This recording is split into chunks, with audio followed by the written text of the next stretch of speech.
Leviathan, they're a great team for sure. I know there's going to be a lot of motions on both teams in that match. Jogamo playing against two of his ex-championship teammates.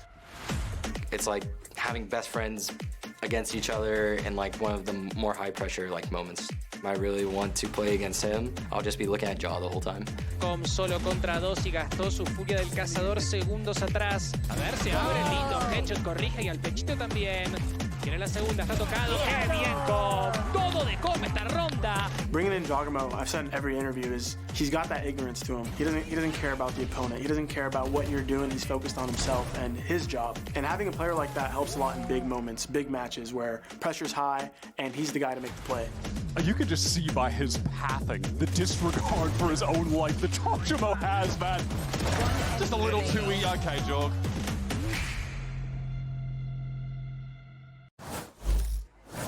Welcome back to VCT Americas, everyone. I'm Elizabeth, and I'm joined here by Gio and Quinn because earlier in the program, we had a little fan sign contest, and I went out to the crowd and I picked out my two favorites. I'm also here with Eva Cudmore, and she's gonna help me out because we're also gonna have the crowd vote, okay? Because there are prizes on the line. So this vote counts for something. So I'm gonna start here with Gio. So Gio's sign says, "It's my 11th birthday. We came from Florida. Go Sen, Sen #1. First, I get a happy birthday for Gio. Happy birthday, Gio. So talk to me about the sign. Why are you a Sen? Why is Sen #1? Tens. Simple enough. You might say you heckin' love tens, you know? Heckin' love tens. Now, Eva, I'll hand over to you. I'm over here with Quinn. Quinn, do you want to tell me a little bit about your sign? So this is my friend Kang idea. We both Sentinel fans, and even though this is John QT, masterminds, but I'm Zekin fan. I love you, Zekin. Real and valid. Amazing. So, Crowd, are you ready to vote? It's gonna be by noise. So all in favor of Mr. Gio? Respectable, respectable. All in favor of Miss Quinn? That was a tie. And you guys are Sentinels fans and you guys are not screaming that loud? That is ridiculous. One more time for Gio.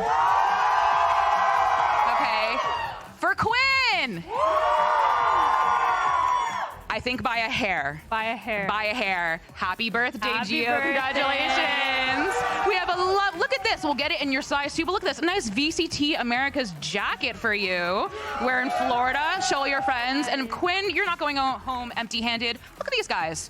Look at these little guys for your artwork, that beautiful line work that you have going on there. Beautiful artwork. Beautiful. Well, everyone give her Gio and Quinn one more time. And Eva as well for joining us on the stage. But GB analysts, sending it back to you. Happy birthday! Thank you so much. Happy birthday, Gio! Why didn't they let me out here? This is a piece of modern art. They should put it in the MoMA for sure. You know, without a doubt. Look at how beautiful that is. Okay, I'll buy you one. It's okay. Once again, happy birthday, Gio. We're so glad that you decided to come here, even from Florida. Now, that being said, What does even from Florida means?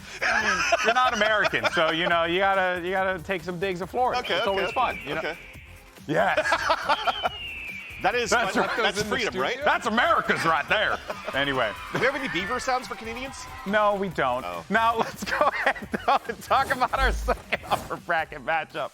Ben Silly, you absolute swine. Now, we have G2 going up against Leviathan. Guys, this is going to be a very fascinating matchup because of the players that are on each of the teams here, right? World Championship players, Ben Silly. We already saw it from the start that no matter what, outside of the servers, they're always going to be good friends, but inside the server, they're definitely got to play. I mean, it's super fun to see that. I think even Demon 1 probably is still roommates with Jogimo. I remember like just lurking around Jogimo's stream, and they're both wearing their own team's jersey, but Demon 1's standing right behind him. So as much as there's camaraderie outside of the server, it's going to be lights out in the game. I mean, you can even see, right? Calm there with Jogimo. I believe that's at Calm's wedding, right? That's a wedding photo. Yeah. So that's beautiful, awesome stuff. But unfortunately, all that kindness and love and happiness, it goes to the side. No, because they we're said talking that about doesn't go to the violence. side. They were very clear about this. It does not. Not at all. Not if at all. if anyone's gonna let kindness go to the side, it's Jogamo and Demon 1 in server, because this is a rare matchup. Because Demon 1 left NRG, you know, towards the start of last year, we've only seen these two players face off against each other as duelists on 2 maps. We had head-to-head mirror matchups, Jet and Raze, and on both of them, Jogamo smoked Demon 1, especially on Demon's signature Jet. So if there's something I'm looking at, it's a mirror Jet match potentially, and Demon 1 getting some of that back. Yeah, and look, I mean, let's continue the conversation about G2, because this team takes the stage for the first time, and they don't just look good. They own. Amazing. They look brilliant. It's like everything that we were talking about this team from last year, now it's like actually happening. And it's like, oh, it's like that meme. It's happening. Yeah. You know? We were already talking about the run that they were having with Icy in the roster, and no discredit, to Icy. It's just like, okay, well, Jogamo's coming in. This is going to be extra firepower. G2 is definitely going to look awesome going into 2025, and that has already been answered, because you are going into 2025 with so much more firepower. There's no like, oh my God, they have the jitters or whatever, and maybe it doesn't work out in terms of that chemistry. G2 now looks like the unbeatable team. And that even plays into how the demeanor of the players, right? Yeah. They look so confident. I mean, they're talking about it, how Jogamo has no regard for his life, just running in there. He doesn't care. He's focused on himself getting the kills. But I also think it's deeper than that, too, because this team seems to have a very strong read on the meta as well. They're implementing the Taeho from the get-go. We've only seen a couple of games of theirs so far, but already the pieces up there are working, what they're locking in server is working, and how they're execute on it, good Lord, is it working. Yeah, there's a lot of things that we can talk about with this G2 team. Seriously, we can go on for days. Each individual player plays all sorts of stuff, but I know you guys want to hear from the players. So for now, let's send it over to Elizabeth, who has Trent standing by. Here with Trent from G2. Now, very quick question for you. I see your social media talking about it, G2 social media. Is G2 the best team in Americas right now? I think so, yeah. I mean, all 5 of us are shooters. We got the best IGL, so it's a lose-lose for the other team. Do you think that's true for all regions? If you were to put yourself up against, you know, China, Pacific, EMEA? I think we got to play them first. So once we get there, we'll show you guys. Best of luck. Yeah, I mean, that's what's up. They're feeling confident. Honestly, I want to walk you through their first half they played here on Lotus against C9, because the way that G2 have implemented the Taeho and Breach combo and the way they are conditioning their opponents is absolutely sublime. The main abilities I want you to focus on are the Taeho Blast and the Breach Stun in this pistol round, because a lot of teams, they would just sort of waylay those over on A main right off the get-go, but not G2. Instead, they're just going to use those Taeho missiles, and they're going to hold on to the Breach Stun for fights later on. And in this round, for example, what that fight ends up being is after the smoke goes down over into main, Jog's gonna walk up on the Yoru, and there's gonna be a Breach Stun ready to go to get this re-clear happening. That's exactly what comes in, and it's not very unstandard stuff, but it's all about what they're showing their opposition. And here on this round, C9 come back in for the re-clear, Jog gets stunned up, he's gonna teleport out. So the first round, G2 show a little bit of utility, and then they're out of there. They're not really overfighting this space. Fast forward to round 2, it's a similar story where they show the same Taeho nade at the beginning, and now they fall back. The difference in this round is instead of using that stun to re-clear, instead what they do is they reposition the Breach back over here to have a diagonal stun going off of the door tap and the exec to slow things down. But again, it's not to actually look for a fight. They're really like a blowfish. They're pretending to be very strong, but really they're cowering back towards the site. So C9 are realizing this, and they think maybe we can work into the A site. But the wrinkle coming into round 3 for G2 is that this positioning of the Taeho changes. Previously, Taeho's been over here sending out his missiles. When you play inside this, it instantly breaks the baby door. That tiny little guy right there throwing the same missiles so that you can refight into the A space nicely. And that's going to make a lot of sense, because the way G2 are playing this is they're playing 3 players up front B, and off of a Taeho drone going into A main, they're going to do the exact same, and those 3 players here have the option to retake into the space over onto A. So watch this. Drone comes out from the Taeho, we're going to respond in mid and start walking down ourselves. When that drone doesn't see anything, they can then set up to re-clear into the space. After all this Taeho utility is used from C9, they position up that Breach and the Taeho themselves ready to go to flash through this wall. The Viper wall is up. They're going to see if anything's there. There's not. Okay, so they send the flash, no one's there. Now, again, a lot of teams would stick around in that space, say we fought for that, we used utility, let's fight it. No, instead they back away, and as a matter of fact, C9 are so worried about getting trapped on the door again that they're baiting out the door tap, and they're letting time dwindle away because that breach stun, we're now under a minute, still hasn't been used. They're holding on to it, and again, it's just a different stun look from the breach. This time, that will end up going off of the Yoru's contact from Stite, stun like that, and they can fight it out. Now, it matters less to G2 whether or not they're winning or losing these rounds. It matters that they're telling C9 that every round they're getting more cowardly. They fought up here the first round, then they fell back and fought on that in the second, and the third round, they're all the way in backside. So keep that in mind for just a moment as we skip ahead to round number 4, where C9 try very different things. Now, in round 4, things change again because wait a second, Tejo is on B. He didn't use his blast. What ends up happening off of this? Well, Oxy thinks he can get into this space front B quickly. He uses both of his satchels, and now the breach Tejo utility is still up. So this guy just gets absolutely murdered in the corner. There's nothing he can do there. He's just completely destroyed because of one tiny change in the plan. So going into this last round I'm going to show you, Emmy calls a timeout. He's like, look guys, G2, these guys are frauds. They're not actually fighting you on A. Every round, Yoru is TPing back to back site. They're scared. They're running away. Well, G2 changed things again. This time, Breach not playing inside Baby Door. He's ready to go ahead and fight. And coming into this round for the first time ever, G2 used both pieces of utility. The Tejo nade goes into a new position, so if the Omen TP's there or the Raze satchels, that's a kill. And the Breach stun is gonna isolate all those players and trap them back in main. As a matter of fact, the only guy that makes it through is gonna be Oxy, and even he is stunned up. And again, that Breach that's playing in tree for the first time can flash here, can refight, because again, Oxy is completely on his own. 2 rounds in a row, this guy is trapped out. And even if he doesn't get caught by the flash, there's still that Tejo drone coming in. There's a Yoru there to finish him off as well. It's just beautiful how G2 isolated that player twice back to back. And it comes from those first 3 rounds, how they kept pretending that they weren't actually fighting C9. Right at the timeout, they decide to, and it shocks it. Wow. And, you know, I got to say, that is, one, it was a damn good breakdown. And I'm glad that they gave you all the time in the world to do it.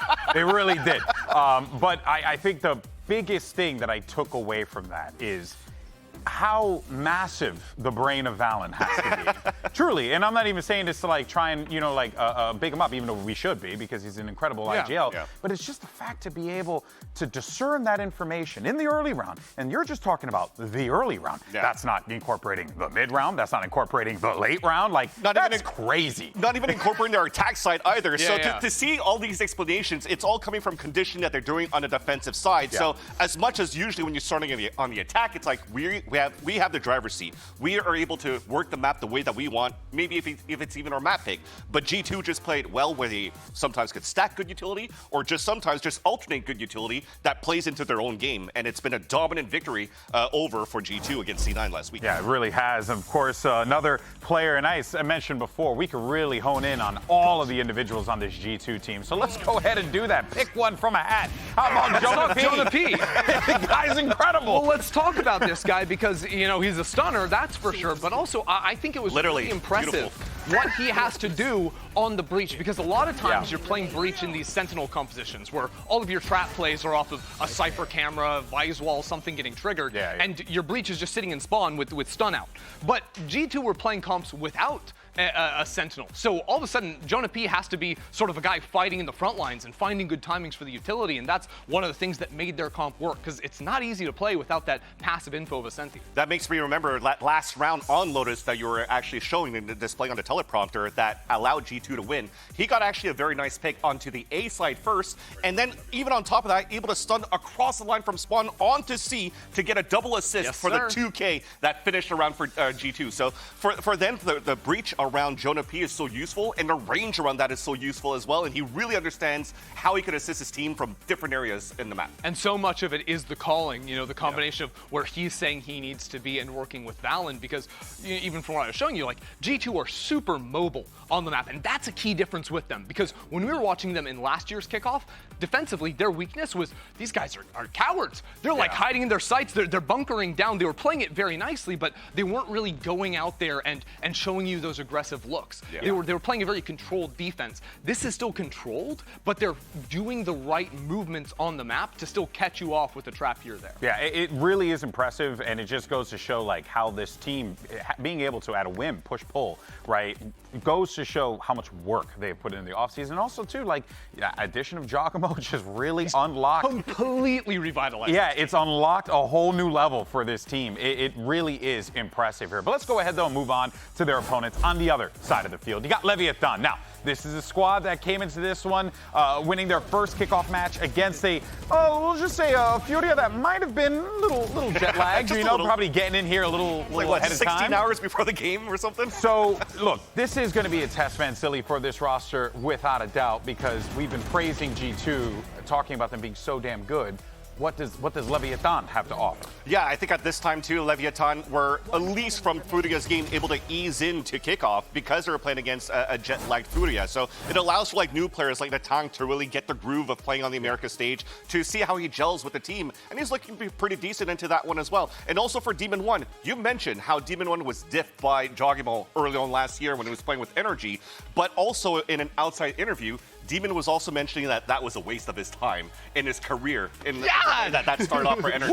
So he's coming back with a vengeance. He's able to ease into that matchup against Furia and putting okay numbers, but I think this is an opportunity for him to have that revenge match and really diff Giacomo today. I love that. Yeah, I actually really like that, too. That'd be really exciting to watch, of course. But for now, though, let's send it over to Elizabeth and hear from the IGL of Leviathan, the mainstay. It's King. King, impressive debuts from Leviathan. But with the teams that you have faced, have we seen Leviathan pushed to their limits yet?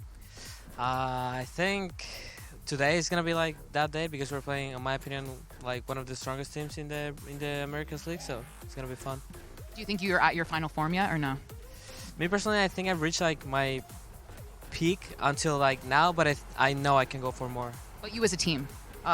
For sure. Best of luck today. All right, there you got some words there from King, of course, leading this squad. And look, he just continues to be the guy who always puts up the numbers for his team. He's done that in the past. And sure, you know, he'll maybe have a few games where he falters, but you can always rely on King to be a consistent hand for this Leviathan roster. I mean, yeah, this guy's an absolute beast. Like, what more can you say? I think defensively, one of the best anchors that we have in Americas. The guy's an absolute machine, but also, like, I think one of the things that was maybe less touched on last year about this Leviathan team were how clutch they were late into rounds, especially from King. I mean, this guy would pull a 1v3 out of a hat and just do beautiful things deep into rounds where he had no business winning. Yeah, for King himself, I think he's done a great job, too, for developing players going to these superstar rosters that Leviathan was trying to build in the first place, which also is why Com left EG in the first place, being able to play with Ospas, thinking that they would get deep runs no matter what with Leviathan, which they did, because they're kind of like the unsung heroes going into these playoffs where they could get like some good top 3, top 4 finishes, but never really talked about because they could never cross that finish line. But King going into this year, having these two players coming in additionally for Noctank and also for Demon One coming back, I think they're going to look really good under the leadership of King. I 100% agree. And what I'm so excited for today is the treat we have in store, because not only do you have like all those great players from the EG roster facing off against each other, we have probably the 2 best fragging IGLs in Americas and the world, quite frankly. Like King and Valen on the other side are ridiculous in server. Roll mirror matchup. I'm actually curious to see what the ranking would be for that. Literally, they're out to be like close 1 and 2. Literally, like King is outfragging Demon One like it's nothing. Valen will put up better numbers than Jog, like relatively consistently. Like these guys are next level, I'm telling you. Yeah, they really are. They're taking it to another level, as you guys were saying, without a doubt here. But ahead of kickoff, we asked Demon One and Com to play a quick game, have some fun, a little bit of over/under. Why don't you go ahead and check it out? Hey guys, it's Com and Demon One, and we're gonna be playing over and under.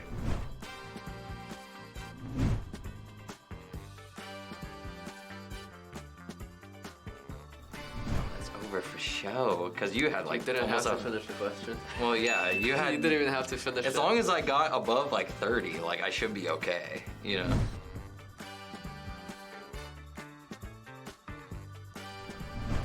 I guess over. He probably knows it more than me, bro. Was that the grand finals? Did you have that? 1-1. 101? Really? I thought it was like 99 or something, and you barely I missed screamed out my birthday for like 8 hours. Jesus, bro.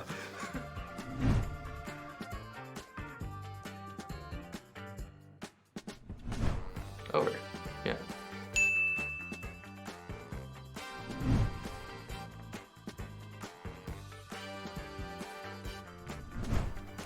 Have I played Omen? I don't think so. 1%. Sure, we've picked it like at least twice. No, I don't think so. I don't think I've ever played Omen. I played it in like old EG, like online era EG. Like I think I played it like once or twice, but that's like the only time I ever played Omen or something.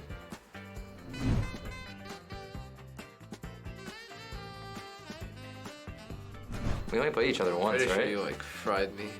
So I was Over, right? Yeah. I'm pretty sure. Damn.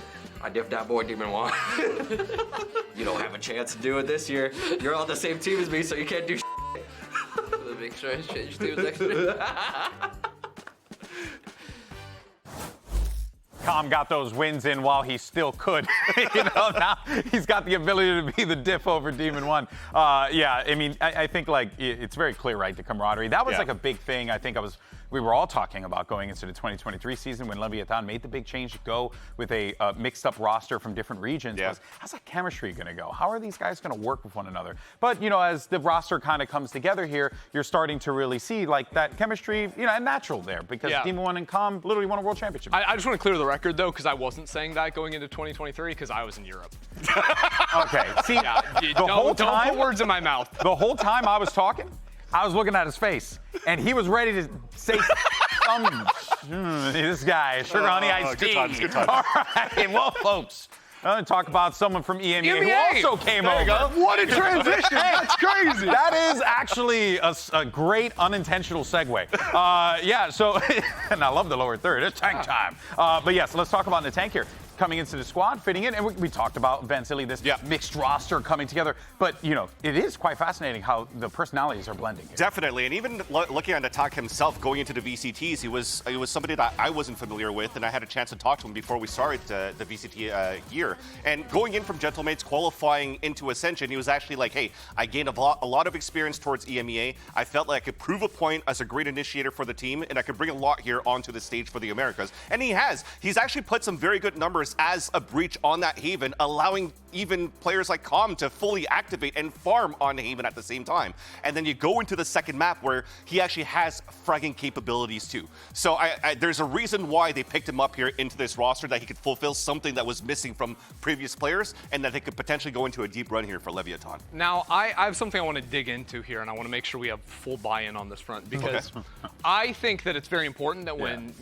this guy is having very strong performances, that we refer to him by his real name, NA Tank. NA Tank. Now, I was going to ask, is it NA Tank? Or is NA Tank.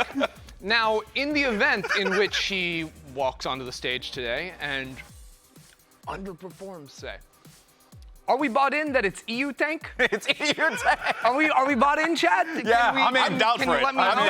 I'm reading you. I'm down for it. Okay. Yeah, I agree. I'm sure our friends over the EMEA broadcast would love that. I can say that because I've been both places. You can say that. You can. I can say that. You can. Yeah. So all blame on Chris. You were good. Exactly. Lay the blame shield that way, and we are perfectly fine. No, but I'm with you, and I support that. Well, folks, look, we want to let you guys know. I'm sure you're wondering, hey, these guys are yapping a lot. Well, I like the sound of my own voice. Deal with it. I'm kidding. Jokes aside, though, we're actually experiencing a little technical issue on the stage. We're going to get everything sorted out, and then once we are ready to go, we are going to jump right in. So for now, why don't you go ahead and have some fun with this one, because it's a good old-fashioned dad joke battle. Yes. See you in a sec. Give it to me. What's up, guys? It's Big V and the dog, and today we're doing dad jokes. All right, bro. Let me hear it. All right. Don't like dad jokes? Seems like you're in a bit of a bind. It's cool. Nope. Cool. It's cool. A Valorant player went to the doctor because they thought they broke their wrist. Turns out it was just a fracture. Okay. It's cool. It's cool. Okay. What do you call a B from the U.S.? A USB. Come on, man. That was good. USB. Come on, man. That was a good bar. That was a good addition. People say they pick their nose, but I was born with mine. You see this one? Yeah. I was born with it. I hope you were. You pick yours? Yeah. Same. That's how it is. How do you make the number 7 even? Take out the S. Are you serious? Who made that one? What did the jet say to the airplane in the sky? Get out of my way. I got you. Where does your computer mouse live? Mouse pad. Come on, bro. I don't got the good one. My computer crashed while I was queuing for a game. I shouldn't have been driving anyway. Shouldn't have been driving anyways. Wow. Crashed? I got crashed. Damn, that's dark. That's dark humor. That's kind of crazy. Watch this. Say I your thought name. you were trying to make me laugh. Look at it No, like that. I'm hard difficulty. All right. Why did the Superstition teammate rage quit the match? Because there was a bad omen. Because there was Valen on Omen. Just kidding, I'm the best Omen, right? Yeah. What do they call it when your teammate won't stop talking on comms? Yapper? A Valorant. Valorant? What? GG's. I probably lost. Do you know what we just did? Dad jokes? Thank you guys for watching Dad Jokes. Hey, that was fire. All right, these boys need to calm down. They're about to come for my job right now. I ain't with this. Same. They need to put calm down. Yeah, they need to put calm down. Yeah. That's the matchup. Yep. That was a good one. That was good. That left a bad taste in my mouth. That was a good joke. Zero laugh points. No, I liked Zero it. laugh points. That was really good. That was really good.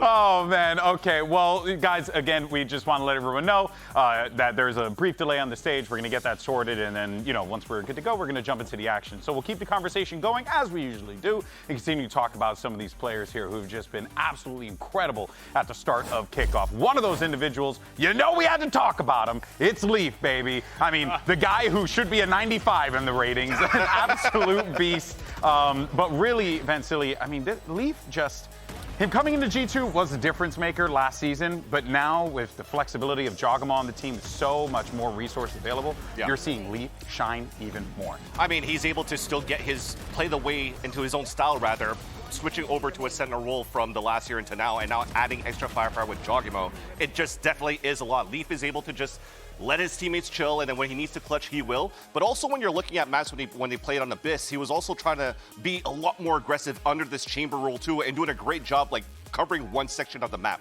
Leaf has been an integral part here to this roster. Because he was doing the crazy A-main jump on defense. Which I'm still trying to do. By the way, you look at that and you're like, he's fine, because if you miss it, he can just TP out. You can't TP while you're midair, guys. Yeah, you can't. If you miss that jump, you're dead. You definitely can't. But the thing that I think really has set Leaf aside from everyone else in this league has been his versatility, right? Like, this guy gives G2 so many options with his agent pool. Do you remember how much the tunes have changed? Because back when he was with C9, remember every once in a while, on Bind, he would switch off Duelist and lock in Viper. And I was like, man, we just wish he was on the Jet because he's always fragging on this. But no, this guy can literally play anything. He's played Sky professionally, he's played Smokes professionally, Duelist, he's played Entry, Anchor, Lurker, he has it all. He is the full package player, and eventually, I think this G2 super team has to be broken up because otherwise they're gonna just win everything. Which is fine. Maybe if they have unlimited money, they can keep it together. But this guy would be a franchise player on any organization he joined instantly. Yeah, and it's so scary to have a guy or to play up against a guy like Leaf on the other side there. Not a lot of players with that kind of versatility, which really speaks volumes how much work he puts in and what he provides to his team. It's certainly going to be fascinating to see how this all breaks down. But of course, we want to let everyone know back at home, just another reminder, just had a bit of a tech delay. We're getting that sorted, and hopefully we'll be into the games as soon as possible. But for now, though, we had an opportunity to catch up with Valen about all the mind games that an IGL has to deal with. And let me tell you, there are a lot of mind games. Go ahead and enjoy this perspective from Valen. I feel like I thrive when teams respect us. I kind of get in their heads a bit on how I call. I know they know how I call. So the fact that I know that, like, I play that meta game, that mind game throughout the series, even before the series starts, I kind of predict how they're going to maybe change their game plan or how they're going to game plan against us given that. So I actually prefer when teams respect us rather than just brush us aside. Sometimes that gives teams a lot of confidence when they doubt you. I've been on those teams when you've been doubted. Sometimes it helps go in your favor because they kind of don't expect it, but I feel like I can take advantage of both situations here.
I'm 1-0 against Jaw, so I'm sure he really wants one back on me. So I think it would be super fun. Like, I really want to like play that game. I really want to play against him. And yeah, of course, it's like having best friends against each other in like one of the more high pressure like moments. So I like it. I think it's fun. There you heard Com talking about playing against Jogamo on the other side of the field. Of course, we have G2 versus Leviathan coming up in a moment here. Before the break, I had talked a brief moment about some of the issues on stage. We were looking to get that sorted. Hopefully, everything's going to be good to go in a little bit, so we'll be jumping to the games. But for now, though, why don't you go ahead and join us for some predictions, shall we? Because we got our predictions lined up for this one. And oh, boy, what a prediction! It's the whole thing is G2. Everybody thinks the best team. Whoa, crazy. At least before it, we have to thank Emily for going for Loud before so that she broke the curse of Sentinels not losing. But she cowered out and didn't go for Leviathan. And honestly, at this point in the game, Emily, you got to step it up. You got to step it up. We all went for G2. no one gave Leviathan a snowball's chance in hell of winning this one, apparently. I mean, I think Leviathan can be a really good team. Unfortunately, they're just playing against the best team. Yeah. But it's not going to be a walk in the park either.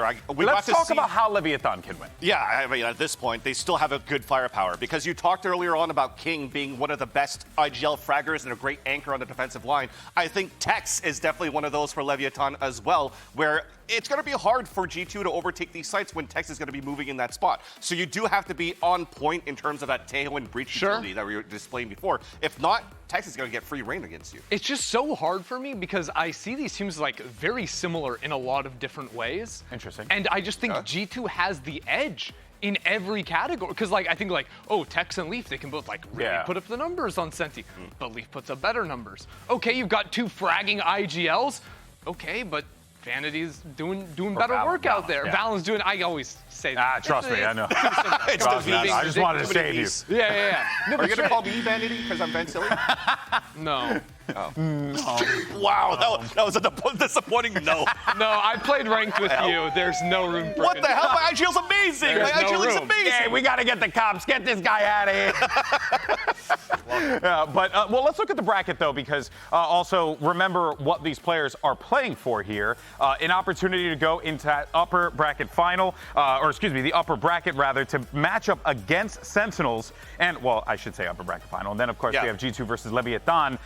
They will be taking on Sentinels here. This is going to be a very, very fascinating way that this all breaks down, right, Vansili? Because NRG and Crew still down low. What's going on with EGM, IBR? Lots of question marks here. Well, the focus around G2 and Leviathan, though, is what's important if you're looking at the upper brackets, just like John Cutie mentioned before, is that they only have to win two more games pretty much at this point to try to qualify into Bangkok. So for G2 and Lev, the real test is not necessarily on what they've experienced last year to bring into this week, but it's all that pressure of trying to qualify ASAP into Bangkok. Again, seeing Valen walking into like the corridors before the game started, he just like straight face, small fist bump, but he knows what he's up against. So he's not going to take anything away from what Leviathan could do against G2. They're not a team that you could just brush off. So I think at this point, there's a lot of pressure going in for how much Valen has to think about the game against Leviathan, and it's going to be one that he needs to bring full focus. It's interesting, right? Because obviously you want the smoothest road to that international event, but you can't also forget how dangerous lower bracket teams can be. It was last year when Sentinels themselves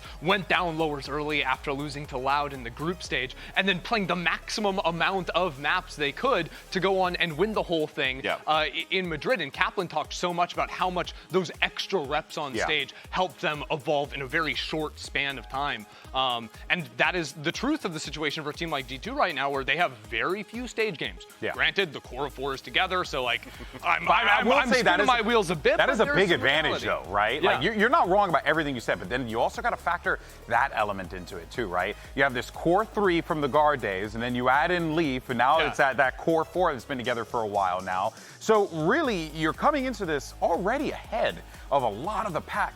A lot of the field this year scrambling to figure out, we got to get a big impact. Like G2 knew what they needed. They knew how to fix the problem, so to speak. And they did just that. But again, I think going back to Leviathan, when you're a new team going into kickoff, you also have to focus on those fundamentals. And you already had that displayed by Leviathan against Furia. Again, it was an easier game because of the jet. Like I'll put the star on that victory, like the easy 2-0. But it also allows for you to already build that knowledge and the fundamentals and the chemistry as a team. Now, also, another week has gone through where all the practice around Tejo continues. So technically at this point, you should have a lot more developed around how you could anti against this Breach and Tejo, but also at the same time, develop your own strat book for Leviathan too. So it's, again, I don't think it's going to be a super easy game for G2. No one can get trapped like Oxy versus that. That was bad. Again. That was rough. But again, it's those elements that where Valen sees the micro, the utility being used, and he takes advantage of it. I do wonder if King can match up on that planning level that Valen has so well executed. He can absolutely match up. And look, these players are very close in skill. There is room on the day to make an upset. I know everyone voted G2, and that is the sensible choice to make. But these LEV players are incredibly dangerous. It's not going to be a walk in the park. G2 are going to have to lock in. Yeah, it's going to be a a good one. I know that a lot of us have been hotly anticipating this one because, Vansili, you have a G2 team that's white hot, and you have a Leviathan team that's out for revenge. Do you think Demon 1, though, pops off today? I would love to, because this will be probably a storyline that if he doesn't, there's going to be more people talking about him at so far. Guys, I have great news! What's the news, Ender? It's time, Golden Boy! That's right, baby. I'm getting the clock down. 8 seconds left. It's time to do this, bad boy. Let's bring out our two teams to start this matchup. Make some noise for G2 and Leviathan. Riot Games Arena, two of America's best are ready to do battle. Make some noise for G2 Esports! And here comes the juggernaut as G2 Esports make their way to the stage. This team has looked like money in the start of kickoff. Question is, can they keep that going? Can they keep that momentum? But when you look at the individuals on that stage, including the coach as well, let's not forget about Coach Josh RT, you have so much to look forward to if you're a G2 fan. 100%. You know, when I was showing you what they were doing with conditioning in early rounds, so much of that is planned before the game even begins. It's the brain trust of Josh RT and Valen that are spinning their gears and getting ready to play those mind games. Yeah, you couldn't have asked for a more diabolical combination, Vansili. Yeah, even at this point, we even haven't had a chance to talk about Trent yet. We had the interview with Liz saying that we have a bunch of firepower, and I want to see what he's going to bring in the server. Del otro lado, el dragón marino está listo para atacar. ¡Que se escuche para Leviathan!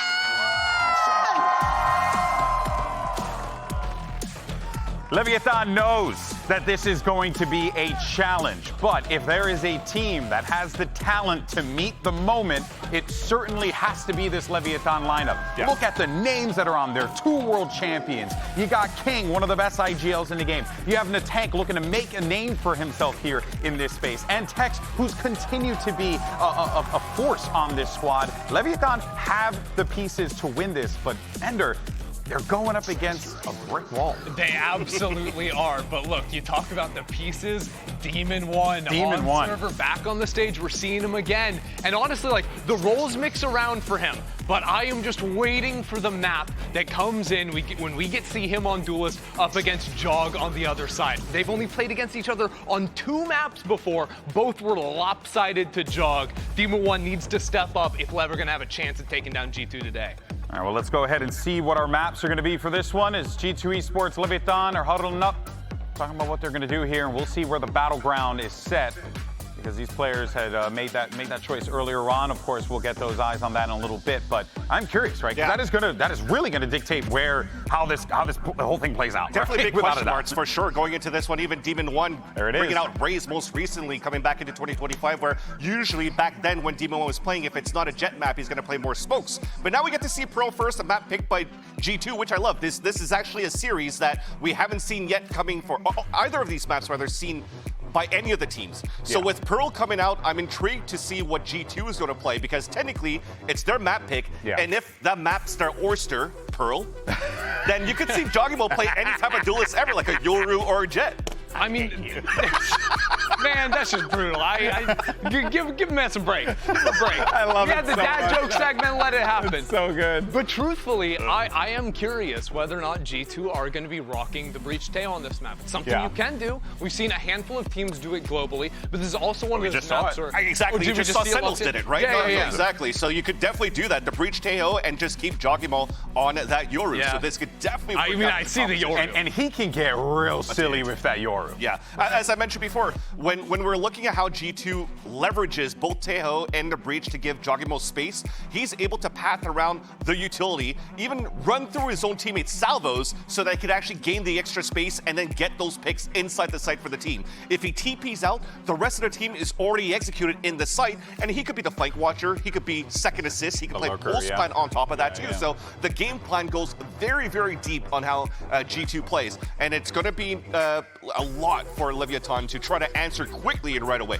Yeah, they're certainly going to need to, because you know that G2 is going to be coming out of the gate swinging here, right? No, you have to. You have to make a statement. That first round needs to be a statement maker for G2, but also Leviathan need to be prepared for that. I think they will be, though. I think so, too. I think LEV, while they only saw 2 maps, they've got to realize how mobile G2 are in the server with this Yoru, how much they're snapping back. And how ambitious they are. True. Yeah. And again, a lot of it will just be a show of force, a quick little dip in for a fight, fire 2 bullets, and now we're rotating into a new space. They're constantly keeping you on your toes, and it's up to King to sort of see through all that muck and figure out what the best course of action is. And for the players just to shoot on the side of Leviathan, because again, the game plan can always be there, but if you're actually not able to go toe-to-toe, for example, Demon 1 and Jogimo, that's going to start setting in to be like, okay, other players are going to have to start stepping up. They're going to have to start leveraging more utility to maybe allow Demon 1 to operate even more, literally with an operator or just as a duelist overall, to make those big plays for Leviathan to keep this game close.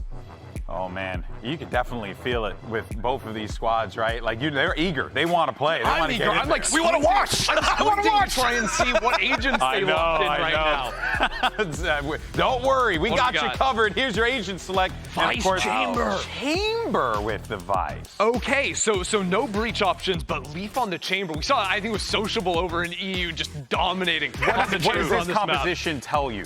Honestly, very control leaning, right? Like your defensive side is going to be really hard to cut through, but also I think when they're on attack and finding lurk opportunities, their post plants with the Vice are going to be really threatening as well. Okay. Interesting, right? Even one on Yoru is going to be very interesting to watch as well. To go back to your point too, there's going to be a lot of body peeking out from the composition of G2, so this is an opportunity for Leviathan to punish. It's another mirror matchup for the duelists. Let's do this, baby, and send it over to your casters. And look, we are so excited that they're here. Unfortunately, they're the reason why we had the delay. It's Brent and Sideshow. Not true. Not true at all. Just throwing us under the bus instantly. Of course, listen, these two teams and these players on either side as well, listen, they know each other deeply, intimately, some might say, and no, it's not the start of a romance novel. It is G2 versus Leviathan, and I can't wait to get into this, man, because there is history here. We've spoken about it to death, I think, on the desk itself as well, but listen, you got Jogamo versus Demon 1 and Com, former teammates as well, Tex versus his former team as well, but immediately we are... I mean, we're being treated, aren't we? It's that Yoru clash, Jogamo versus Demon 1, and they're getting that head-to-head right off early. And it's such an uneven matchup, honestly, because we've seen a lot of Jogamo playing Yoru. We haven't seen Demon 1 really flexing his muscles across anything other than the jet. We saw a map of Rays last time we spotted Leviathan on this stage in 2025, but it's early doors for both of these squads. A lot of talk about G2 being one of the best teams in Americas, but that's based off one match. We've barely seen anything of either of these two teams. LEV haven't really been tested as well. It's slow off the rip. Disrespectful by Demon 1, but he doesn't want to overextend for now. He's just been given that space. And this control over towards A main is going to allow some of the other players on Leviathan to rotate off around the map, but they've given up tons of that mid control. That's where the question marks lie. You can see just looking to contain. I mean, Demon 1, that's an early engagement that he's taking pretty much solo. Com still looking to hold down that ground, but he's being squeezed now. Putting him in a vice grip and still just absolutely dishing it out.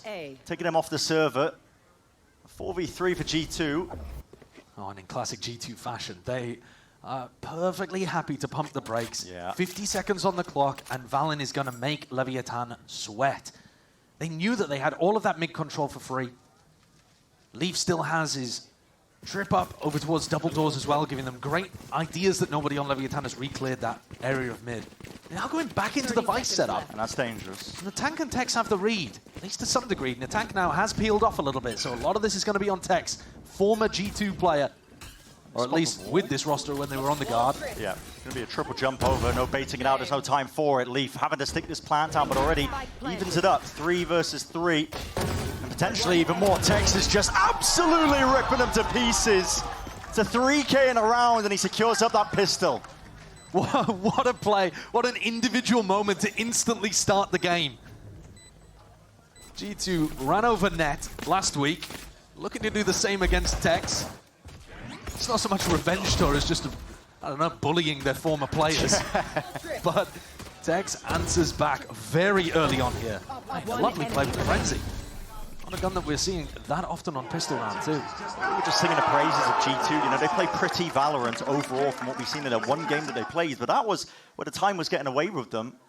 Not anticipating. I mean, when it gets that low and you haven't cleared out any of the Vice Util prior, and hello.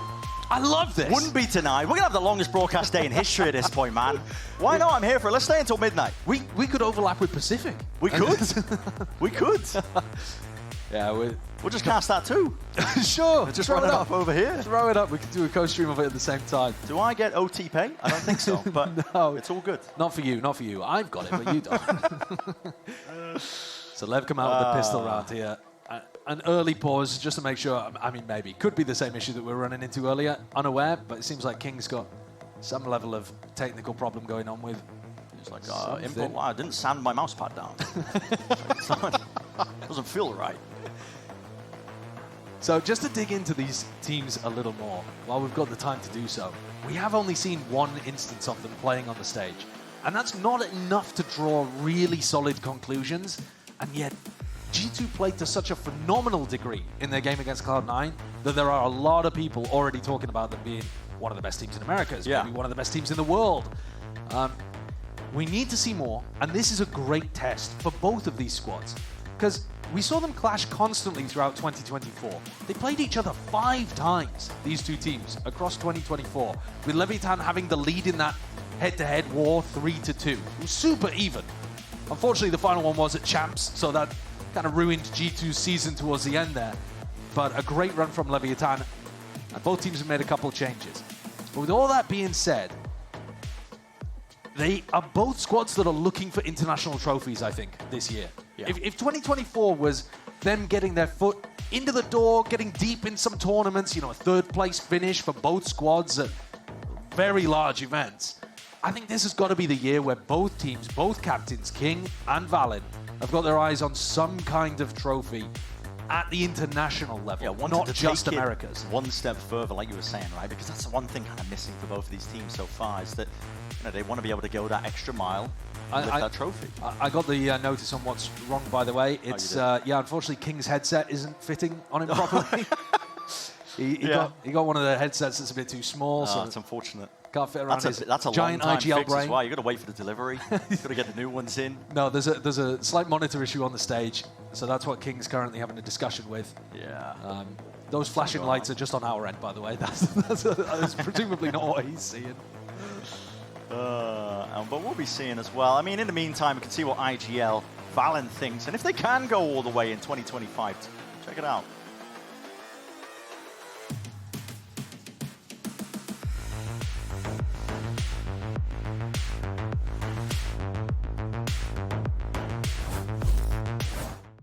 My goal for 2025 is to win champions. I feel like I have the recipe right now with this 5 and the coaching staff.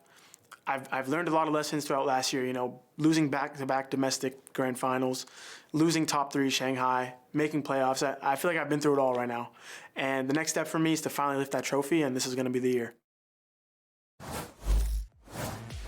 I can believe it, I think, as well, with the way that G2 have been looking. I mean, the form was brilliant from them last year, and you can't deny that this team have got that danger factor now that Jorgamo has been just inserted into the roster. That's absolutely true. I think a lot of people were looking at the Jorgamo for Icy Trade and thinking G2 have made an unbelievably good move here. Getting some ready checks, and it looks like we're going to be headed back into the game. I can see the timer ticking down on my side, so here we go. Into round 2. Tech pause over, but we are seeing Leviathan with an enormous economy advantage as we begin again here on Pearl. And it wasn't even Jorg that was impressing me as much last time we saw G2 on the stage. It was this guy, Leaf, who when he played the Chamber on Abyss and playing his Viper on Lotus as well, was finding so many opportunities to get that value. Yeah, he's making moves. It's going to be an important player for Lev to shut down. Some funny anecdotes coming out from Leaf as well, talking about just getting destroyed in the online scrims when he was trying to play Chamber. Yeah. His team just telling him, no, trust me, okay, when we get to LAN, it's going to be fine. And then he dominated. Headhunter in his hands. Listen, there's danger here. If Leaf can just crack a couple of heads, maybe earn a kill. Spare gun for the team. And while G2 look to try to apply the pressure into this A split, you see Demon 1 just holding down the line over towards B as well. This is what the Yoru is going to be so good for. can play on these super advanced positions and allow the rest of his team to stack where the action actually is. Contacting all the way up here. What is the cue that they're waiting for? The tank just jiggling. Finally, some util being used, but blinded up, flashed up into the back of the side as well, and there's an upgrade available. Dashed out onto the ground. Jorgamo running and jumping straight into the fray. And with the pistols in hand, they may be claiming a few more while that came from Jonah P, though, off onto the flank and to the side. Picked to pieces, still into that 2 versus 2. Slowing it away down here. Damage done to Valen. Both players very weak. They might not expect him in this default box position. It's a cheeky one at that. Drone, just to give that information, maybe. 2 Valen to play off of. Tech still lurking close to the box. They hear the flash coming over, and there it is. Back to where the danger is. Trent left to do the most. Half of the defuse already stuck, and away. It's the gun differential that makes the difference. LEV come away with a 2-0 lead, but it's expensive for them. They keep an Outlaw with armor on Demon 1, which is pretty useful, but they all board up. And we're seeing more teams on the defense side actually go for this full buy strategy on round 2, rather than leaving a couple of people with just pistols in hand. And then on the attack side, a lot of teams coming out of a successful pistol are going with still that one player that just has a ghost or whatever, to allow you to have a bit more wiggle room. Because this bonus round buy is not going to be that great from LEV here. I say that, but if you end up going into Demon 1, and he's posted up somewhere around the map with the Outlaw, that's where he can be phenomenally dangerous, I think. Yeah, you never know. But as I said, the buy not looking too hot here for LEV. It should be a fairly easy round for G2 to deal with, and they're investing Yoruel very early on. Yeah, Jorgamo's earned it up. Nice and quick into this map so far. It's going to be scouting and clearing the way, half, for the team to potentially take. A lot of eyes being set over towards the A side, and this A split angle seems to be a weakness that G2 are prodding, poking, seeing if they can maybe take out Tex. That is brave from him, just dropping down onto the wall past the smokes. Will pay for it with his life plant down for Valen. Enough to dissuade that one, and now the smokes to supplement the defense. Players are grouped up though, everybody from a familiar location. That's a clone, don't want to be tricked out by that. Valen still tucked up close to this box and angle up and over, but still that is nice. Wrangles the rifle in his hand, still kills to be claimed, but they can't remove this guy. And right from behind the TP, saving Demon 1 just from a little bit of that danger. The errors of his ways, but he cannot escape the Ira Leaf. A pretty safe round there from G2, keeping it simple and making sure that they convert with that early Yoruel that just cleared out so much space for them over towards mid. Now we're starting to get up to ults that are going to matter significantly here. Visel online for the defense. So far we've just seen Vice anchoring down there over towards the B side of the map. Tex covering that area, throwing fairly standard thorns. Looks like Demon 1 and Tex are just content with holding B long. And it's been A leaning defaults every round so far from G2. A little bit of a misplay there. All good though, no punish in sight. From LEV even really contesting this A space there. Willing to try and play themselves in for either a retake or... Yeah, we've got Demon 1 pushing up on the B side of the map. A lot of space. Portal closed. Is he gonna get some kind of a smoke from King? Yeah, it looks like it. Calling for it with the ping, yeah, so he can now make some moves. I think that was heard. Yeah, Leaf knows it. I think he heard it, Blossom. He's already holding the angle up, crouched up in position. You will not catch this guy unaware. I love the teleport afterwards, though, because if he'd missed the shot, it would have been right into it. That would not have helped. But Leaf, quick on the trigger. A really good read there from G2, playing that spread default, making sure that a nice little play from Leviathan goes unrewarded. Leaf going for a little bit more there. The exploration, no punished. Com shutting him down in his path. Still, there's no slowing down this one now. With 35 seconds left, G2 have to get a move on inside the smoke. King be playing spoiler to them. Only the one before the trade is instantaneous. And G2 are relentless. Not ready yet. Only Tex left alive. Visel in hand. No point investing. Unless he opens it up. The barrel baits out the shot. Hello, Tex. Lovely with the movement. He might get into the consideration of using potentially some of it, but he's got a lot to clear. You can see him contacting, thinking, where could these players be? There's questions rattling, fake TPs, just aiming to bait him out. Seeing most of it, jumping around, and he seems to have an inclination still to pull. Bit of safety, time being burnt off the clock, and now Tex has to force that issue. Valin plays it safely. Gotta say though, that got a lot more dangerous than G2 would have been expected. Oh yeah. Tex is in a 1v3 coming from Flowers. They kind of know where the rotate's coming from, and yet still able to hit the shots. He is looking sharp, 7-2 at the top of the scoreboard, but this round mostly, I think, defined by shutting down Demon 1 at the beginning there, and Jorg getting a beautiful couple as he got into the site.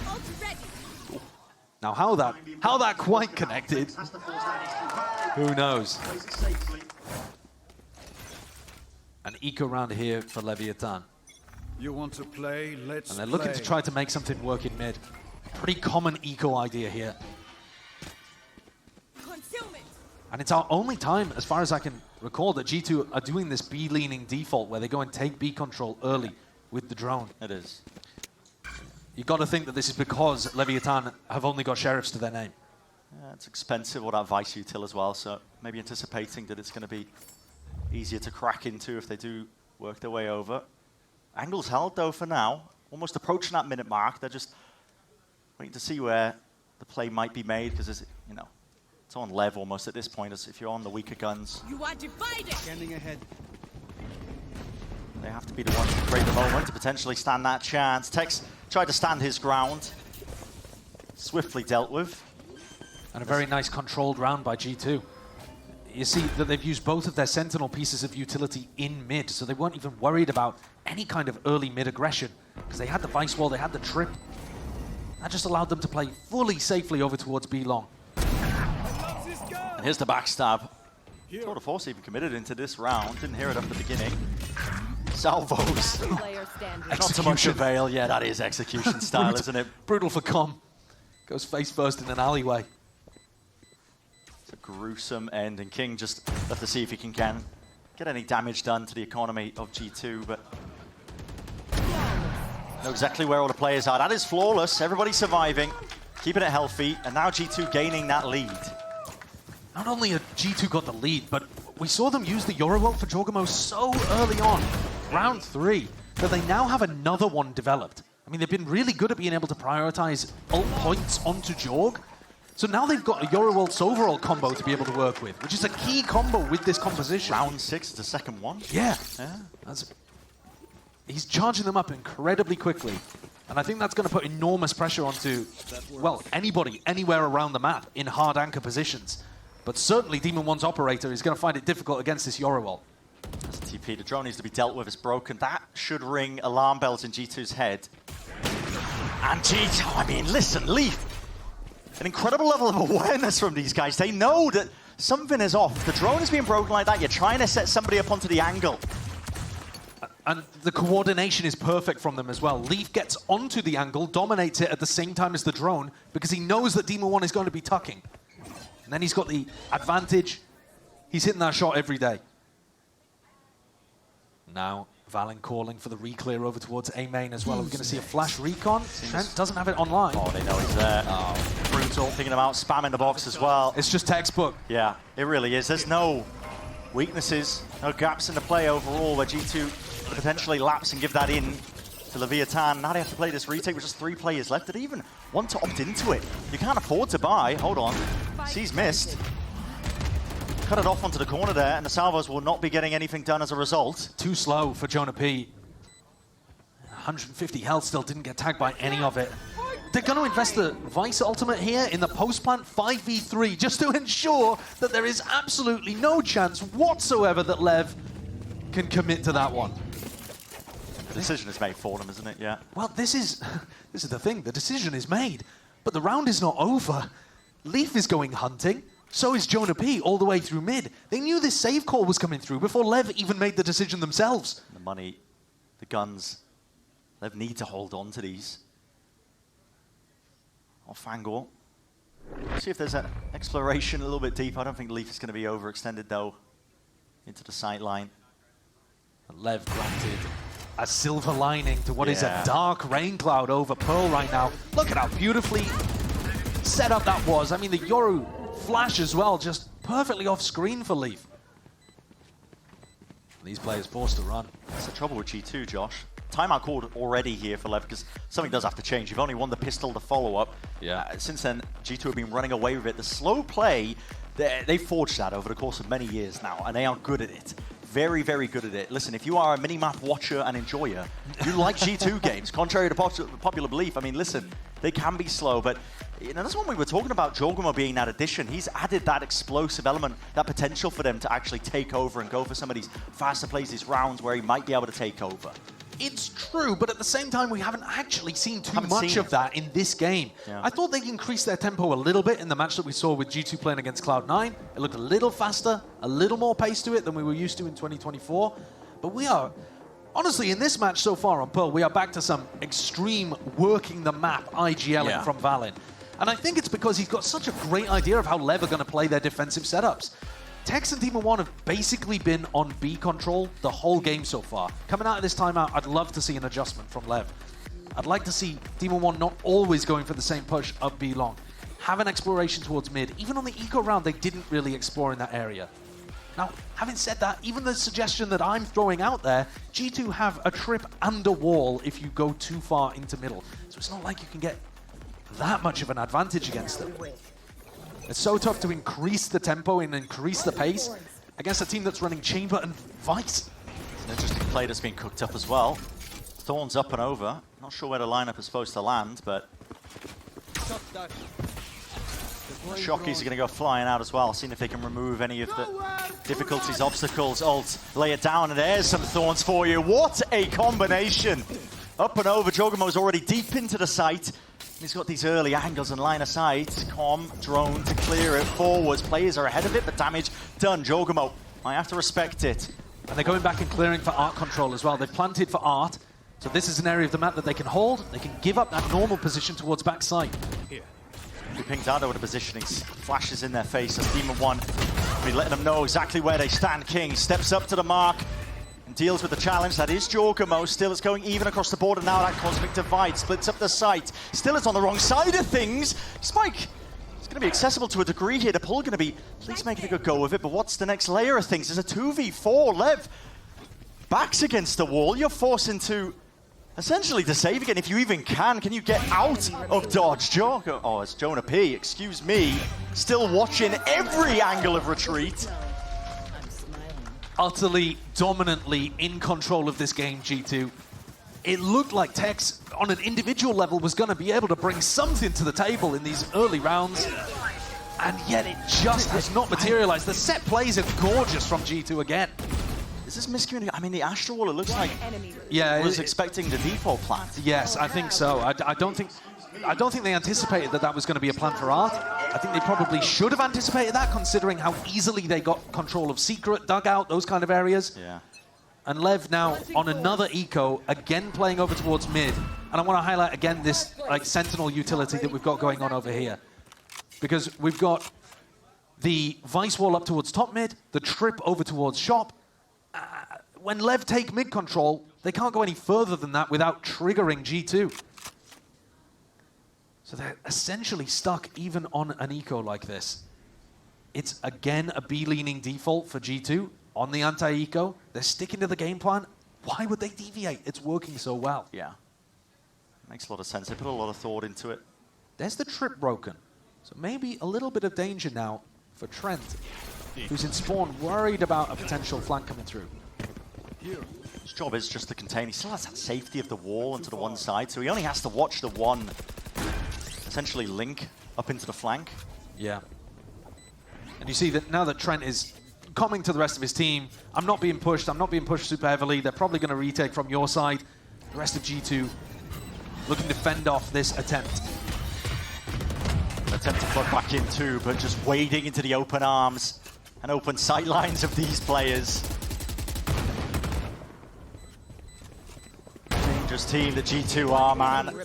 Not many chances whatsoever here for LEV, but maybe with the money coming back into their pockets into the next round, you get some guns online, but there needs to be adjustments on top of this, because so far it has just been that masterclass from G2. They took a tactical timeout, and Idapada was talking to Leviathan, and what we saw as the main adjustment was the Vice went and played over towards the A side. Demon One still played B long, but the Vice setup was on A, and immediately got hit with the Thorns Sova ult combo. That just ruined them completely. That's the problem with taking tac timeouts against a team like G2. They're going to hit you with some kind of set play from their strat book. So now do LEV have another adjustment. Demon One looks like he set up more passively with the operator, and LEV instead fighting for full A control.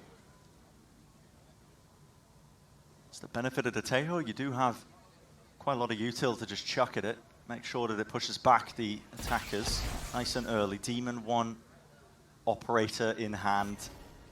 Hasn't had many chances to get going just yet. Recall. They're so aware of this, though. The drone hasn't seen him over towards B long yet, but they're aware of the money. When you break the economy like this, it does make it much more predictable when the team that's under economic pressure is able to buy an op. You can see it with the jump spots. Still, that is an open jump spot, and Trent lucky to be alive, just legged. Limping around, but still breathing. And that allows Leaf to get much more bold over here towards A main. He knows he's not going to run into Demon One. So can the attacking op now set up? The tank jumps through the flowers. Open angles. Hit's not being covered right now, and there it is. King just pounces on the opportunity. This is the difference that they needed. Off the back of a mistake, just not covering that angle, but still, you have to be able to capitalize when they're handed to you. 30 seconds left. It's a round that's finally looking like it will go the way of LEV. Time running short for G2. Contact plays are called. Making the moves now across onto the site, flash in through the back. That's why I set up though, still connecting spam into the pit because they know that there's that potential weakness seized. Locking Valen down, but again, Salvo's just not quite landing. There's a dart and a re-clear. There's no way that G2 are going to be able to battle their way past this one still. It's a player advantage. LEV now might as well throw the kitchen sink at it. The cows are coming home. There's a Nightfall layered out all on top. A lot of sound cues cut away. It just comes down to the gunplay in the hands of these players. LEV surely able to win the day. Cutting them up, winning the fights out, and not planted into that angle. All is accounted for. It cost them almost everything, but LEV, they do get that round. Yeah, it's expensive in terms of the ults. It's exactly what I was about to point out. Tech still has Visal online, but I think it's absolutely necessary that they convert in a situation like this. Great shot, again from King. To be able to get that denial on the trade as Jonah P walked in, and a small adjustment there too. You saw from Leaf's point of view, he was really convinced that there was only one player A, and instead it was a double hold over towards A from Leviathan. And now we're going to see G2 mix it up. This is interesting. Might be seeing a clash over towards A main for one of the first times where both sides will be looking to opt in, but salvos are used. Thorns out through the back here. Hard committal and a delayed play with a util pull. Slowing them all the way down. G2 looking to see if they can grapple their way into this, but it's into the firing line! Kill feed filling up entirely. Nice shade of blue still. You don't want to overextend into this one! Leaf, you monster! And the punish was in sight, backing away, cowering. The tank. Trying to put whatever he can in between him and the enemy. Lovely peek though, and a lovely shot on top of it. Horn up and over, Trent forced forwards. Spots out of positioning, and then now he's getting the chase and the move on, isolates it. He's read down the to that fight. Definitely got the read onto it, the tap, baiting up on top of the wall! Trent! That's unbelievable! Ridiculous! There's some absurd shots hit there from G2. The headhunter shot from Leaf, breathtaking. And Trent's awareness to read the flank coming through because he hadn't faced a second player in so long there. Even with the recon dart not being broken.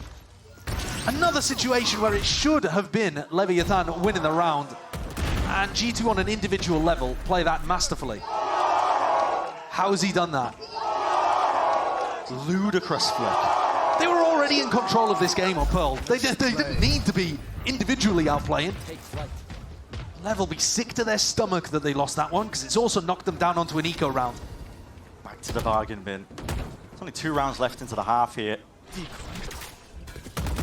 Like you said, sick to the stomach because there has been no honest foothold, honestly, for LEV to stand a chance in most of this. Take a look at this. Demon One using his clone to activate the trip on the flank. Garden used on the other side. Yeah, it's going to be exchanged evenly. Dodged out of the way. Not anticipating this one here. Natang going for a peek and walk past. Classic in-hand trade. Jorgamo cleans that one up still. Players trying to square up to him. Do you really want to tango with this guy? Jorgamo does have that dog in him. And he's anticipating a contact play. Tech still with a bullet to the brain removes him. Rifles are plenty now. Picked up with the upgrades. Great chances of winning this round here, Leviathan.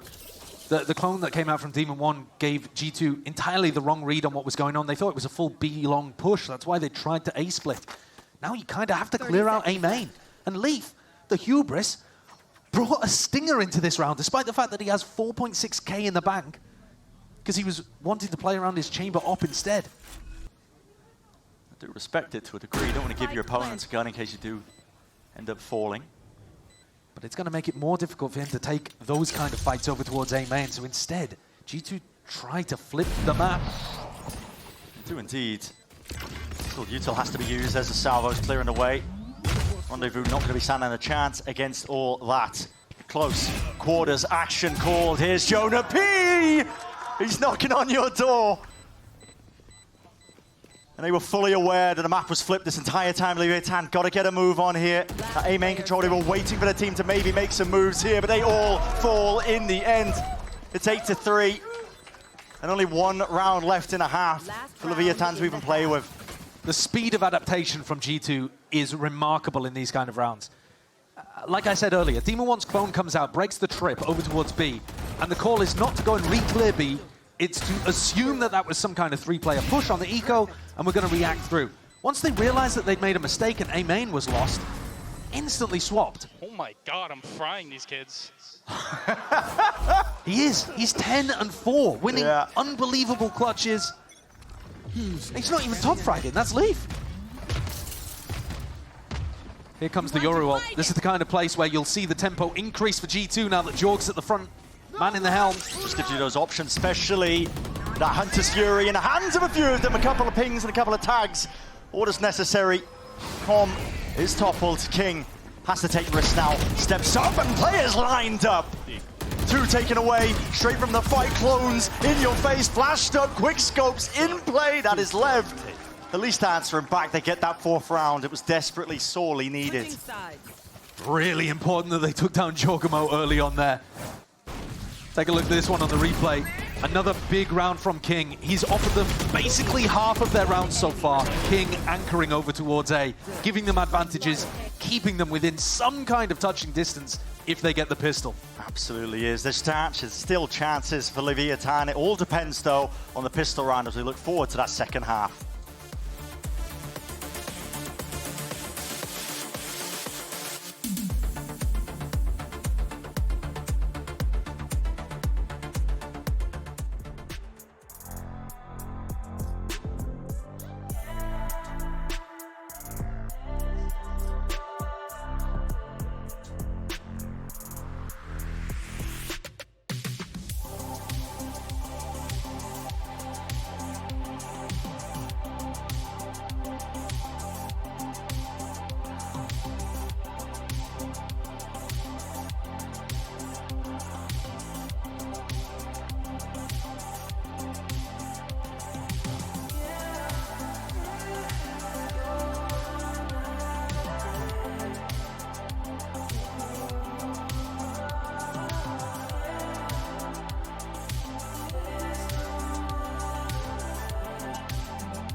I have a deep-seated hatred for this penguin. I want to disembowel it. Why? There is something about these shots where the penguin is like around in front of the screen. I want to destroy that penguin. I have an uncontrollable hatred for that penguin.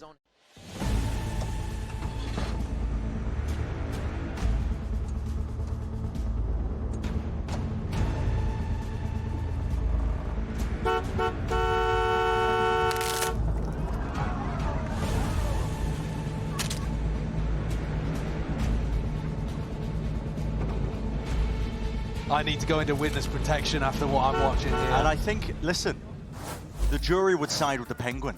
Oh my God. There's enough evidence out there. I had no idea that was coming, but also you should have heard the reaction from the people in here. The people, this man is about to be dragged out of the casting booth. I'm telling you right man now. in Valorant. That's brutal. Get him gone. Get him gone. What's wrong with the penguin? I can't explain it. It's an irrational hatred. We don't have to go into it. It's irrational. Don't want to point more hatred at you. Right now, it's a different test in front of us. It's Leviathan. A bit of an uphill climb. Well, have a look at this, Brent. They're about to have a massive clash over towards B. You're seeing it. Plenty of bodies as well. Plenty of action where that came from. Flashes up and over the top as well. Still G2. The ones winning out. They got that player advantage. Nice and early. Calling it quits now. Leviathan getting a bit of a move on. And this was all supposed to drag them into Leaf's setup over here. He can get one, get out, and then you're going into the Vice Thorns as well. Offering as many opportunities as possible. Leaf, though, has to evacuate there. Would have been suppressed. Would have been vulnerable. But once again, G2 coming out with a really nice idea on the pistol rounds. LEV forced to react rather than run their own setups. They might be offered an opportunity, though, because there's still a 3-player stack over on A. But could you believe it? Trent is still absolutely styling on LEV. The aim just looking far too sublime. Backs away now. Plays a massive player advantage for the retake. Plan's still down, though. Committed by Com. Gonna have to reposition and barely gets away. There's a few stray bullets chasing him. Tex is in a cheeky position. Back hall's maybe not accounted for, but still you gotta think trades might be online. Flash try and take that peek. Timings here. Com just the one, and Tex was dealt with. Hell of a task here for him, and chipping him away. Tap tap with the pistols. It's just too good. It is so tough out here for Leviathan. If they got the pistol, maybe there was a chance that they could get back into this game, but now it's just going to start running away from them by the looks of things. They're going to have to come out with something special here, Lev. A matchup to what G2 are throwing. Yeah. We talked a lot. I mean, that is such a tough shot. 145 from that distance as well, but nobody with the full armor on the pistol, of course.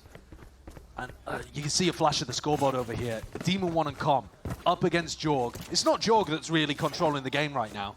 It's Trent and Leaf, but Demon 1 and Com haven't even had an opportunity to get into this game. They haven't. The anti-strats from G2 against Demon 1's operator, beautiful to watch in the first half. And whereas Com found tons of opportunities to clutch against Furia, those were not really coming either. It takes something really quite special, I think, to counteract the amount of thoughts and time that G2 put into their set protocols, their ideas at the beginning of rounds like that as well, because, yeah, I mean, it's just, I think, playing to the advantage of their comps as well. I keep thinking back to the pistol round. If you have double Sentinel, you're not losing control of mid. That's your main concern if you're stacking 4 players for a B long fight. Yeah, I think double Sentinel is becoming extremely powerful as well on a range of maps. I think Pearl and Bind in particular are the maps that come to mind. Where running double Senti is so tough to get through. They're going to go for a bit of orb maxing. Why not just get whatever you can out of the round? There's a kill, though. Opens up the door. It has been Tex that's been firing for Lev. Tex and King doing what they can. Nice little play as well. TP into the smoke. No more util really where that came from. It's just contact plays now from here on out. Maybe they can get lucky. Pick up a few of these players trying to run themselves down. Marshall, though, it's quick with it. Rapid fire as they approach. A lot has to get done. Just the classics in hand. There's been no reclaiming of any guns that potentially have dropped down here. Clearing your corners, making sure that nothing is slipping. Com, cheeky one. Nice little kill. Recontesting over towards Ard as well. Salvos. Contest the tap of the plant, but picked to pieces. Still 2 players left to stand. And a bit of stray spam. Does the job nicely. I love the way that G2 are playing on these anti-eco rounds after the pistol win as well. Like I was talking about earlier, the way that teams are kind of maximizing the economy in these spots. The Marshall is literally the only weapon that could have really bailed Leaf out in this situation, because he's able to reload and get onto Demon 1 so quickly with the one-taps. And Jonah P, 2 body shots are going to take out anybody with the light armor when he's got the Guardian in hand. And it's not a bad weapon to move into the next as well. Bonus here for G2. They don't need to show too many ideas. They're 6 rounds ahead at this point. But if they have something special, maybe we'll see it. Leaf's only got 1 target with light armor on the other side. Interesting with the silos. Yeah, is that to stop somebody from jump spotting over there towards Jenny? Yeah, it looks like it.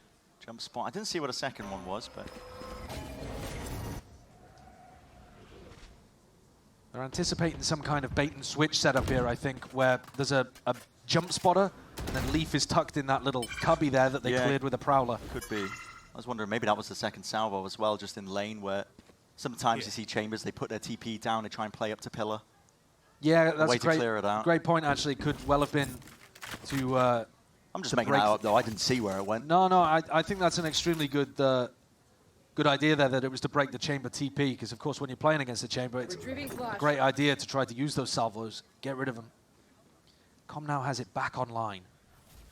It's a slow round here called from King. Yeah, 40 seconds left roughly into the round, and finally we get the opening. Demon 1. I'll find you. Had a slow year last year. Would like to heat up here and now, reclaim that title of the King of Hell. 30 seconds left. He'll be trying to pave the way for the rest of his team, though. Reinforcements arriving. Roughly so here for G2. Holding it down in through the smokes. Valen just looking to dominate that angle, make sure that nobody can overstep it. Flashing through the back now. Planted for Art. Indeed it is. Still getting overwhelmed, I think, just by the amount of targets they could choose from. Demon 1 looking a bit uncomfortable in terms of where he wants to stand. He could really just be opening himself up to one too many angles. Still, they have the gun advantage and they have the player advantage. It's G2 that have to push forwards. Discipline from them, peeking with it. Still, not with the weaponry and not with the players. Leviathan finally get around on the board. And while that one was somewhat simple, G2 without too much weaponry to work with, this next round coming up is enormous. If LEV want a chance at getting back into this game, the next round is the one that matters. Great entry from Demon 1. That's what we need to see more of. But importantly, if LEV can win this one, not only will they do damage to G2's economy, but they're about to get some really big ultimates online. And once you have the Armageddon, once you have the Vice ult online, these are ults that you can really build game plans around. And I think King's at his strongest when he can come up with... Hold on. Hunter's Fury play, trying to contest these A plays as well. It's just a little bit mistimed. I mean, firing this one off of that A main util still gets at least a bit of information, isn't it? I think he was going for a player, anticipating it to be a little further back there. It's not entirely lost in terms of the value you could gain, and Leaf is perfectly willing to re-explore back up onto the line. It's an interesting spot for the Vice wall over towards B, Brent. Yeah. Jonah's putting it a lot further forward than quite a lot of the other Vices. But it's not being baited out regardless. It's still going to be staying up. It's a retake setup even at that, to be honest. I mean, a lot of stall, of course, but the flash is on the back wall for their team to get back into the B site. They have pushed Leaf off the line. He's got quite a passive position right now over towards a dugout secret kind of area. He's got 2 opponents, and Tank and Tex would fall to a single shot. But if Demon 1's able to get in there close, he has that 150 armor. Might be able to hit a precise Vandal shot to open things up. Trying to see if they can cook someone up. Forcing the respect out of him. 30 seconds Spam, left. stray bullets. It's lead raining down, but no casualties. Plant tapped. They're waiting for the next layer of things. Just wondering if it's there. Leaf, what is that? Just absolutely tears them to pieces. In through the back. And King has got to step up. 10 seconds Spike. left. Drop down, isolated, seconds remaining, forced to stick it away. Tex has to defend, faced Player standing. by just 2. Damn, much of the odds still is going to be Swarm jumping, peeking. Tracker, oh, the right clicks in hand. There were chances. Definitely so. King made a decent go of things, but in the end, steady hand and steady aim by Trent. I pointed out that Leaf only had 2 targets that he could one-tap there. And Demon 1 on the entry, 150 health. He took chip damage going in. Yeah. So he died to the one shot anyway. That's insane. That's brutal, isn't it? Just a little bit of that extra damage makes Leaf an absolute nightmare to deal with. One enemy remaining. And again, the movement on that retake, he plays in his partner perfectly there. Going for the jump peek with the classic right click, as you pointed out, Bren, and then the swing. LEV had their opportunity, I think, to deal some serious damage and get back into this game. Drag the gap down to only 4, get some big ultimates online. If they'd been able to convert that round, if the post-plant aggression had worked, maybe we'd have a different game on our hands. But as it is, G2, they continue that dominance, and Itapad is forced to interject his thoughts again. I'm looking at the economy of LEV, and they could scrape a bye together, but it would not be pretty. No. They'd have 3 rifles, 2 stingers or something to work with. I think you have to do it now. You have ults online at least. Silver lining for LEV. I think this is a last hurrah for Leviathan to get themselves back into the map. It's G2's pick, of course, but you're going to go down to 12 if you don't buy into it. Like, that's not feasible. I don't think you have to turn it around now. Well, they've got 20 seconds to decide. It feels like they spent the time out discussing it, but not actually coming to a decision about it. We'll see, though. G2 already out of the timeout, looking to do something themselves. It looks very similar to their pistol round idea, actually. Yeah. 4-player stack over towards B long, drive them into Leaf. Leaf has the Vice util to be able to play off as well. Basically exactly the same as a pistol, and they're trying to steal initiative. We'll see it. Flash occurring, I can hear it now, footsteps, and here it is, a brawl to be taken, Stinger in hand, exactly in the range where Jorgmo should be favored, right? The back's against it, listen, Sheriff's in hands, rifles, but they all fall. And Com deals with it, picks up the rifle, the upgrade, but he needs to win this fight out. I got the spike. Just one man, what can he do? Reclaiming that spike, look at the space that's been gained, garnered here. Leaf has vacuumed it all the way up. He's going to know exactly where Com has gone as well. Just watching for everything, man. Every possibility. Every time LEV have taken attack timeout, G2 come with some kind of aggressive set play to just rip control of the game away. Yeah. LEV are never allowed to run a strategy. You want to take a timeout? Oh, that's cool. We're going to run our game plan, actually. We're going to make sure we're even more in the lead, actually. LEV are not allowed to play. Not allowed to pull a single page out of their pre-planned ideas. Not one. You saw King was completely unaware as well. He's doing a pullback, trying to cross over towards B long. Caught with his pants down. No room to breathe for Leviathan here. Exploration into mid G2. They're just going to walk about. Rewarded. And it's so difficult. It's so difficult to react against G2 because you're running into that double sentinel utility. Quick little bait at the wall. It's one of the first times we've actually seen it from LEV. Demon 1, dimensional drift. Has to be some level of value gain from this one here. Spotting out a few of these players. Trying to get the clearance down. Spots the 2 of them. So knows what they're pushed back into. Cosmic Divide splits it all the way up. They see the barrel though. They know exactly where Demon 1 is going to be placed. This is a rapid approach to get themselves back into it. Nightfall scatters, sound cues cut away. All to their own, all offloaded. But this is carnage into the final few moments. How do you contest with this, man? The rumors of G2 being the best team in Americas, off the back of only one match, may have actually been founded on the truth. I mean, a 13-5 dismissal of what should be another very strong Americas team this year. That is dominance. That is a tier gap that we just witnessed on Pearl. That should not be happening in this league between 2 squads as talented as this. Scary, scary signs. Whether they can keep it up on Fracture, which they first round banned in their first match, we'll have to see, but all signs point towards G2 being on a simply different level. Just that tier gap that just might be developing. This time, much more visible still. As you said, we're going into Fracture for our next map. G2 did first round ban it in their last game prior, which is interesting, you know, they leave it open. But also, with the map pool. It's a breached Taeho map. Yeah. So, considering how good they looked on Lotus, that is worrying for Leviathan as well, I think, despite the fact that they picked it. There were explosive moments across the board here. And listen, if you're an armchair analyst, it was a joy to watch, I think, G2, just a full takeover of the map itself. But it's going to do it for map number 1. Don't go anywhere. We're here with the rest of the series shortly after this.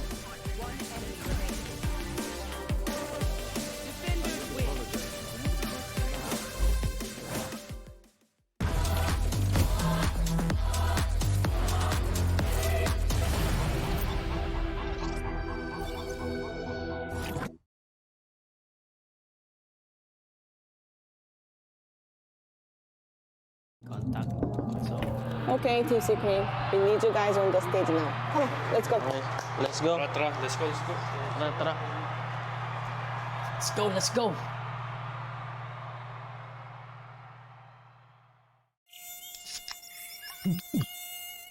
Oh.